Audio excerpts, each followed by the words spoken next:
Hello and welcome to the special interview at The Hindu. I'm actually in Singapore. I'm the diplomatic editor, Suhasini, Haidar, and I'm speaking with Singapore's Foreign Minister, Vivian Balakrishnan. Dr. Balakrishnan has been the Minister for Foreign Affairs for nearly a decade, a minister in Singapore for nearly 2 decades or more. In fact, I first met you when you were a youth minister in India in the 2000s. But thanks so much for doing this interview so soon after the Indian elections. So my first question really is, we've already seen Prime Minister Wong has tweeted, congratulations to Prime Minister Modi. What is your response, not just to the elections, there has been some element of surprise in them, and how do you think they are going to impact India-Singapore ties at this point on? Well, the second question is easier to answer. I don't think it's going to affect our relations, which are deep, which are enduring, and I should add, actually, bipartisan, and we can discuss that later. Well, first of all, I would say India is a democracy, and speaking as a practicing politician who has to win votes at every election, you can never be sure until polling is closed, boxes are sealed, brought to a counting center, open, and counted. So all the punditry, all the speculation beforehand, it's irrelevant the moment the votes are counted.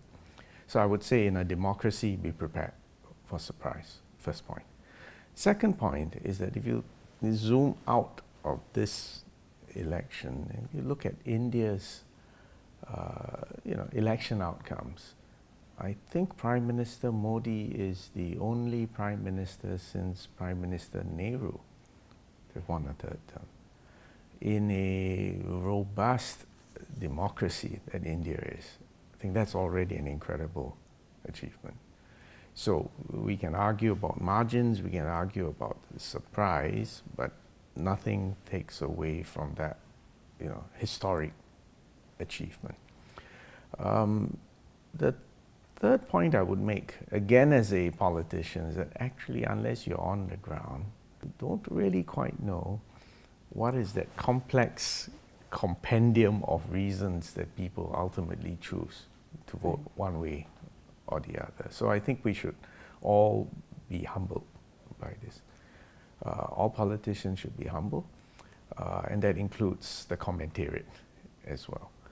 And now I wanted to actually look again beyond just the margins and the outcome.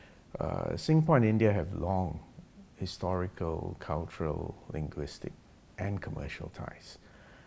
In fact, I've often reminded everyone, because of the Himalayas and because of the dense jungles in Southeast Asia, for most of recorded history, India's engagement with Asia, and in particular Southeast Asia by definition, has been maritime, through the sea. And because of Singapore's location, we are in a sense the southernmost tip of the Eurasian continent. You come down through the Straits of Malacca, or perhaps in the past, before the Suez Canal, you could come around the Sunda Straits. That's for ships from Europe coming around the Cape of Good Hope. But for India, it has always been the Indian Ocean, the Andaman Sea, Straits of Malacca, Straits of Singapore, and then to the rest of Asia. So that's been long-standing, right? That goes even before independence, democracy, bipartisans. Next point is that if you look in terms of trade and commerce with the world, India really opened up a bit late compared to China in 1991, Prime Minister Rao. But again, if you take the broad sweep of trade and economic policy since 1991, in fact, it has been bipartisan. I can say from a Singapore perspective, the external facing elements of Indian diplomacy actually have been remarkably bipartisan. And that's why I do not expect a change, even if it had been a different government. Well, let's say again from a Singapore perspective, since CECA was signed and came into force in 2005, our trade volume, I think, has increased maybe 2.5 times, from something like 20 billion to I think it's now more than 50 billion dollars. If you look in terms of the flow of investments, or in fact, if you look at the stock cumulatively over the past 2.5 decades, I'm always surprised that this tiny city-state like Singapore can account for more than 20%. Right. In fact, Singapore since 2018, I think the highest amount of FDI has been. Could we get to... I would make 2 points about that. So first, it should be a point of surprise that a tiny city-state should account for such significant flows and cumulative stock. The other point I would make is that as India continues its opening, and as more and more of the other multipolar elements of the world realize the economic growth prospects in India, I would expect in proportionate terms our share to be reduced. Not because we are less interested, but because the rest of the world has cottoned on to the fact that this is a growth frontier. So, but the point is, we should still remain surprised even today that Singapore represents such a significant I did stock. want to quickly ask about that, because over the last year, as I said, for 5 years, Singapore highest FDI source for India, but over the last year, investment levels actually dropped more than 30%. How do you see the two countries trying to improve, in fact, investment? I take the longer view. I think the investments are going to continue to grow simply because the prospects are so good. India is now the 5th largest economy. And again, if you believe the trends, it could well become the 3rd as soon as 2027. You've got 1.4 billion people. It's now the most populous country in the world. It's got a demographic dividend. If, and this is a big if you can match jobs to the skills and education of your young people. And then, given what's happening on the geostrategic stage, the contest between the United States and China, the next 5 to 10 years are an enormous opportunity for India. So I see, investments flowing to India. I would expect Singapore to also look at opportunities there, but because proportionally the rest of the world is aware, I think if you just look in terms of proportion of global investments in India, I think ours will shrink a bit. But in absolute terms, I expect it to increase. You spoke about the opportunities. Where do you see the bottlenecks even so? Is India a country that's open for investment? Is it easy to invest in? I would say it has never been the easiest to invest. But again, take a 10 or 20-year look back. And clearly it has opened up. It has become easier. It has become more predictable. Doing business in India has never been easy. I mean, speak to any businessman, both Indian businessman as well as Singaporean businessman. They'll tell you it's not easy. In the case of Singapore, while we have a free trade agreement, we still think it was a missed opportunity for the regional comprehensive economic partnership, which was really between ASEAN and its dialogue partners. But I understand the political and the strategic reasons for that. It was really India's anxiety about China rather than India's aversion to Southeast Asia. So, be that as it may, I think trade with Southeast Asia will continue to grow, and of course our trading account between India and Singapore, I think will also continue to grow. So I'm basically what I'm saying is I remain optimistic. And if you can take a dive into the domestic aspects of what has happened in India, there's no question on digitalization, the digital ID, digital finance. India is way ahead. It's no accident that our PayNow system is also linked to RuPay. And I think this will set a model for future cross-border digital payments. So that trend I see progressing, digitalization in India. The next trend which I've noticed is infrastructure. Just ask anyone, roads, railways, aviation, the infrastructure on which the arteries of trade and industrialization, there's no doubt that has improved significantly.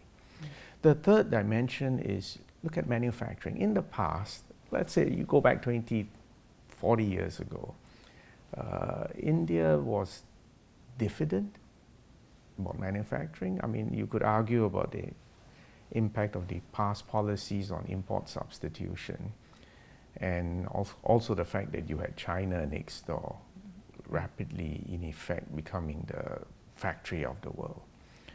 But now with, again, geopolitical developments, I think you're going to see a resurgence of manufacturing in India. So that's another theme. And the fourth domestic change which I've noticed in India is on governance and policy frameworks, which again, as I said, by making the processes more transparent, a level playing field, even the tax reform, which also facilitates it's not cross-border, it's trade and movement of goods and services between states. You're referring to GST. Yeah. GST is one example of that, yeah. but I'm referring to broadly the policy and legislative framework which allows the Indian economy to function as a continental size whole, which is what China has been doing for decades. So if you add all these things, right, digitalization, infrastructure, manufacturing capability, governance policy frameworks, can you see that in fact the foundations for growth are there? And then I want to come back again to my bipartisan point, that again from a business point of view, or certainly from an external diplomatic point of view, we see, I would expect these things to continue, almost regardless of which party or which coalition happens to be in power.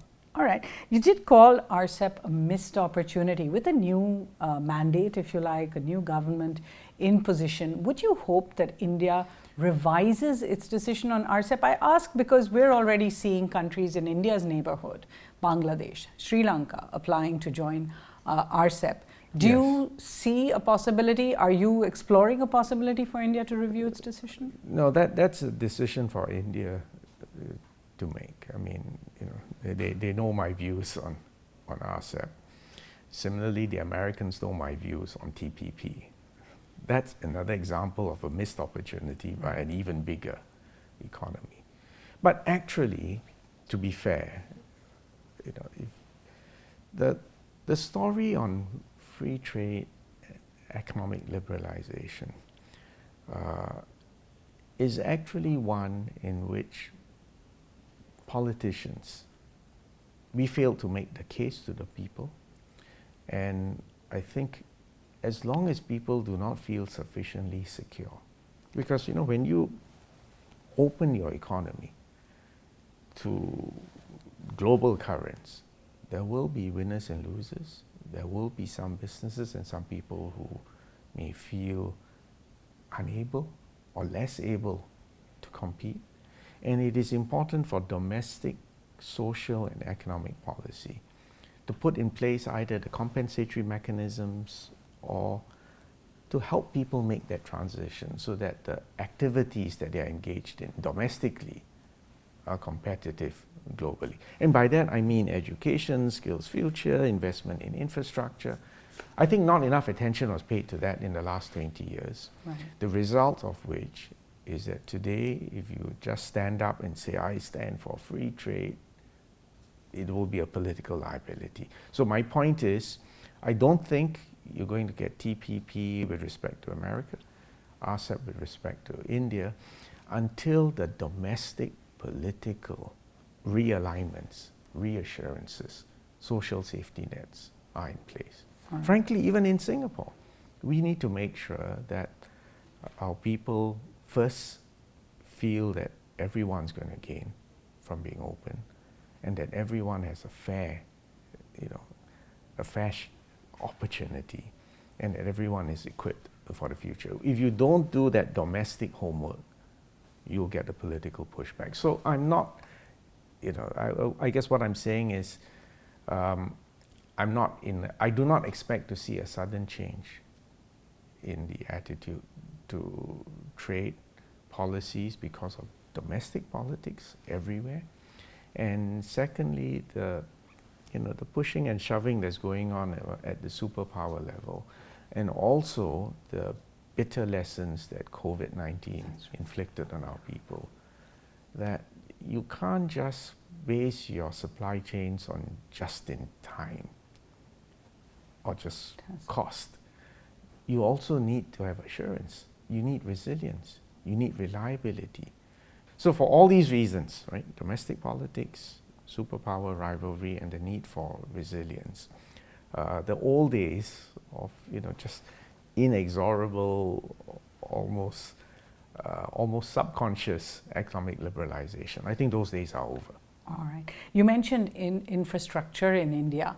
It's been 5 years since the project for Amravati, which was seen as the most ambitious India-Singapore project in a sense, for a city to be built in Andhra Pradesh, had to be shelved because of the political changes there. It's interesting that in this election, the person who's been re-elected in Andhra Pradesh is the Chief Minister Chandrababu Naidu, who was responsible for the Amravati project to begin with. Yes. Excuse me. How badly did the Amravati project's shelving affect Indian-Singapore credibility, in a sense? And do you see any possibility of a review given the change in government? Well, I don't want to get into specific projects or even get into the specific personalities involved, although I will confess that Chandrababu Naidu is an old friend and whom I know well. The larger point is this: it is important for long-term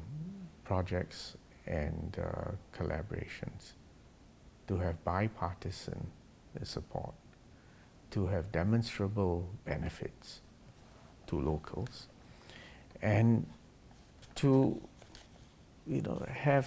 give investors an assurance that the rules are predictable, the playing field is level, and that agreements entered into in good faith are fulfilled. And I think those, I don't want to get more specific than that, but if your question is, do sudden abrupt reversals, especially reversals due to, change of political caste, erode confidence for investors? Yes, it does. The solution is to do more homework domestically, and to make sure that the projects that we start stand the test of time. And it just means we all have to be careful, and I come back to my point again about doing our domestic homework. But I remain hopeful that there will be other projects as well, and even if there's let's put it this way, even if there is to be new developments in that area, I think we'll look at it with fresh pairs of eyes. All right. And that's the way it should be done. So it would be a whole new project if Amravati was to become... Look, we're living in the digital age. 5 years is another age. Right. I want to come back to the India-Singapore bilateral relationship, but first, you had mentioned the great power rivalry. Yes. We saw that play out in Singapore just last week with the Shangri-La dialogue, and some very tough comments being made both by the US and by the Chinese defense minister, who was here, particularly with regard to Taiwan. How concerned are you, given what we saw last week, about a larger conflagration in the South China Sea affecting you? We're concerned. Although I would add that I think a United States-Chinese clash is not imminent, not inevitable, although I notice Secretary Lloyd Austin used the word not unavoidable, going past the different nuances of that. But we are concerned because even if it is a low probability event, it is a very high impact event. For those of us, especially for a place like Singapore, literally at the junction between the Indian Ocean and the Pacific Ocean, a city-state whose trade volume is 3 times our GDP. You don't even need outright hot war in the Pacific to cost us something. Just elevating tensions immediately raises insurance premiums, immediately is inflationary in its own right. So yes, we're concerned, first point. Second point, I would rather they exchange tough words than exchange bullets and missiles. And to the extent that we can serve as a convening point, for honest-to-goodness conversations, sometimes public, but I hope even more private communications to occur. And if that can promote at least a greater appreciation of each other's respective positions, never mind about agreement, I think that the agreement is something which comes about later, but just a better appreciation of each other's assessments, anxieties, hopes, I think that's positive. So, I was quite, I would say I was relieved that everyone showed up last week, said what they needed to say, both publicly, and of course there was a lot of private conversations as well.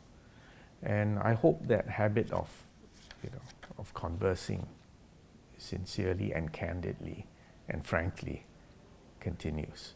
That's the only way, because otherwise you end up in what I honestly believe is an unnecessary and unwanted conflict. Well, we certainly did see in the ASEAN region, in the Philippines, some fears of a different kind of conflagration just 2 months ago. And yet there is a sense that when the Philippines faced the PLA Navy, that the ASEAN countries did not really come to the rescue, that Singapore did not actually push in and press in with support in the way required. Well, do you think ASEAN has, in a sense, backed down away from a sense of... No, I wouldn't characterize it that way. If you look at what ASEAN has been doing, first internally, our own conversations and our own, consensus that we want to maintain ASEAN centrality, unity, we want to maintain peace and stability, we want to ensure that there is peaceful resolution of disputes, we want to maintain the primacy of UNCLOS, United Nations Convention on Law on the Sea. There is, I think, in my view, rock solid consensus on those points. If you look in terms of activity, the ongoing negotiations for the Code of Conduct, very difficult, almost tortuous and tortured, but very necessary. That's still going on. It has been going on. Our senior officials have been meeting. ASEAN meetings will be reconvened later this year as well. So in terms of the diplomatic activity that's going on. However, if you're asking whether there's been public pronouncements, the flip side of that question is, would public pronouncements be helpful? My own view is that it would not be helpful. Far better that internally we have a consensus, externally we're engaged in negotiations with China, and nothing we say or do should aggravate the situation or escalate tension. So this is not the ideal circumstance. I mean, certainly for ships to be heaving in the seas of the South China Sea in close proximity, collisions, or based on the reports, water cannons and lasers, all that is, to my view, unnecessary and dangerous. So I hope that will, I hope they will find a way. Right. Because it is really unnecessary and it is provocative. You mentioned UNCLOS. China has certainly rejected accepting a lot of the judgments under UNCLOS, as well as the cartography as the countries in this region see it. I wanted to ask specifically about India, Singapore here. But hold on, I'm not sure China has rejected UNCLOS. I think what they have said is they do not accept the arbitral tribunal ruling of 2016. But I don't want to, to mischaracterize their position. Point taken. But given that this is now becoming a region-wide phenomenon, we've already seen Indonesia protest, we've seen other countries in the region protest, Vietnam protest against Chinese military movement in the sea. You mentioned Singapore being at the edge of the Indian Ocean. India sent 3 ships last month for exercises. I think India and Singapore have more military exercises in a sense than anyone else in the region. Do you see them being able to, in a sense, safeguard this area, the Malacca Straits? Are there plans to strengthen that cooperation? There are several questions in that. First, on the naval collaboration, if you check, India and Singapore have been doing, they call it the Singapore-India Marine Bilateral Exercise, SIMBEX.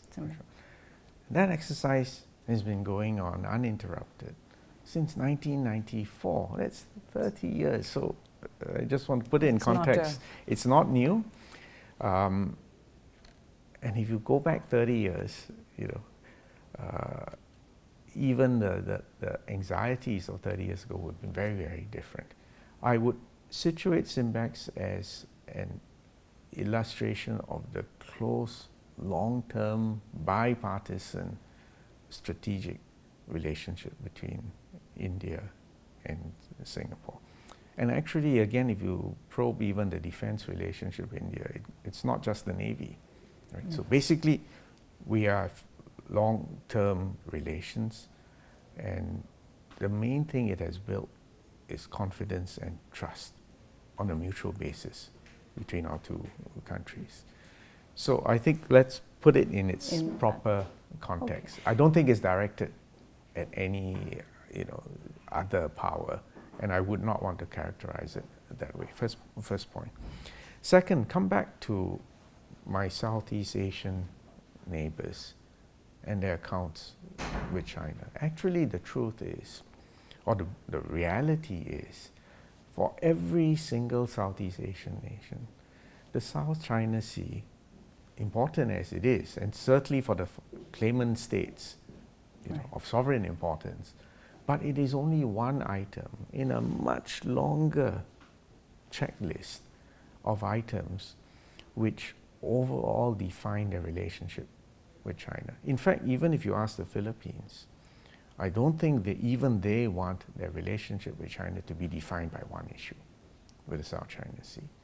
So again, I'm asking everyone to look at it in context. And the third point there, therefore, is that yes, issues will come up from time to time, because the last 40 years has seen strategic, the center of gravity of strategic weights have changed in the last 40 years.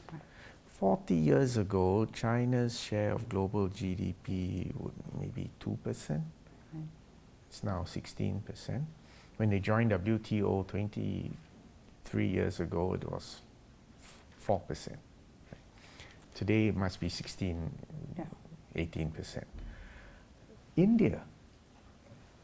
India's economic heft is increasing, and in fact, if you accept that India can achieve, you only need 7% a year of growth consistently, and every decade India will double its GDP. Now, as India's economic heft increases and its supply chains and its trading routes also expand, India will have strategic interests in the waterways to protect. And remember, I started off by saying most of India's interaction with Asia has always been maritime.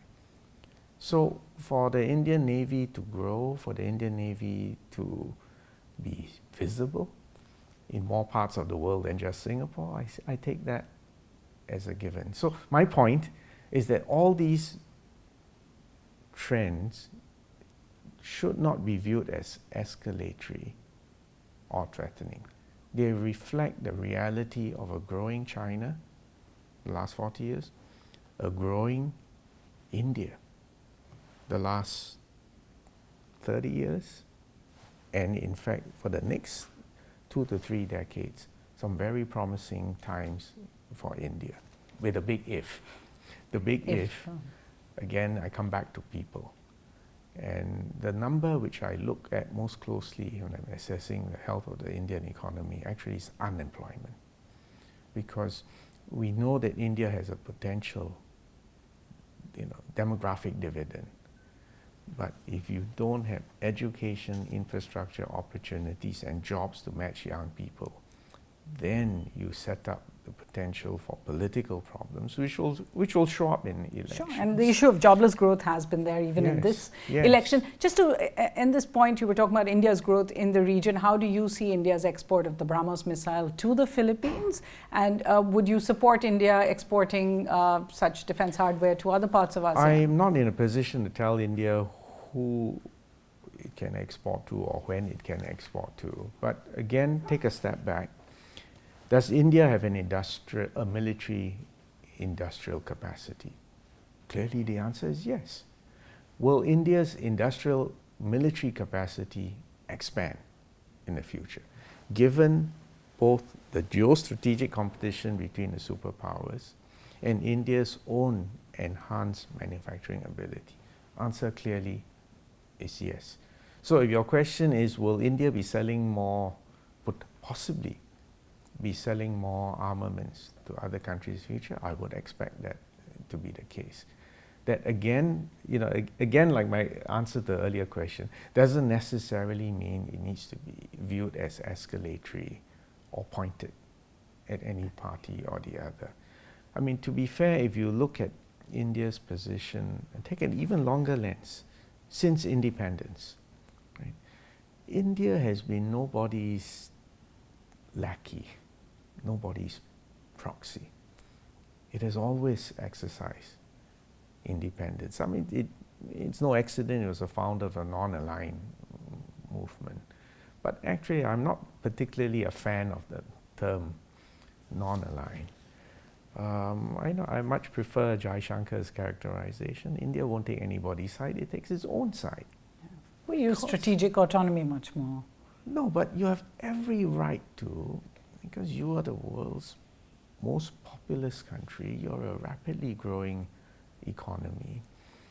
You've got, tailwinds for at least the next 2 or 3 decades. India will do what it needs to do, and sometimes it will push, sometimes it will pull, but I think it will do so not on behalf of any one superpower. It will do so for its own sake. But the difference is this, because by the time the Indian economy is the 3rd largest economy in the world, where India pulls or pushes may make a strategic difference to the balance of power militarily and the economic center of gravity of the world. India is a member of the Quad, as the US seeks more coalitions in the Indo-Pacific region. Some of them are security architecture like the AUKUS. Would Singapore consider being part of the Quad Plus? No, we're not into those sort of groupings. So having said that, we do have excellent ties. In fact, if you look at the members of the Quad, right, we are not a treaty ally with the United States, but we're a major security cooperation partner. It's a sui generis category with only one member, Singapore. So, but there's no doubt we do have a significant relationship with the United States. Right? With Japan, we don't have a military relationship, but we've got an excellent economic relationship. With Australia, it's a very, very close strategic alignment, both economically, and again, it's not really a secret. You know that we train in Australia. In fact, I suspect we may be one of the largest foreign alien armed force on Australian soil. but they welcome us.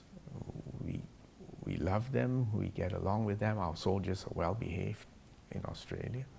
With India, as I said, for decades, we've also had strategic, economic, and even military ties. So separately, we have excellent relations. I see no need to package it when we can have a bespoke and great relationship with all the individual members.